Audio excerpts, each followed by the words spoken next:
আসসালামু আলাইকুম, বিসমিল্লাহির রহমানির রহিম। আমি আজকে দুপুর লাঞ্চের জন্য যা যা আয়োজন করছি সেগুলো আপনাদের দেখাচ্ছি, চলেন আমার সাথে।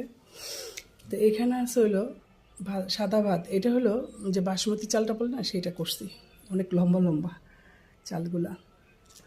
তো আমার ছেলে এটা খুব পছন্দ করে, ওর জন্য এটা রান্না করছি আজকে। আর এখানে রান্না করছি কবুতরের মাংস। এটা আছে কবুতরের মাংস ভুনা। এটা আছে শোল মাছ আলু দিয়ে, এখন যে নতুন আলু বের হয়েছে না সেটা দিয়ে করছি, শোল মাছ দিয়ে। আর এখানে আছে শসা লেবু। এখানে আছে বেগুন ভাজা। বেগুন ভাজাটা আসলে বেগুন এবার খেয়ে যা মজা পাইলাম, প্রতিদিনই বলে চলে খাই। তা আমি একা শুধু খাই না, সবাই খায় এখন বাসার। তো এটা হলো বেগুন ভাজা, আর এখানে আছে লাল শাক। তো আজকে আমার দুপুরের আয়োজন এগুলোই। তো সবাই ভালো থাকবেন, সুস্থ থাকবেন। আসসালামু আলাইকুম, আল্লাহ হাফেজ।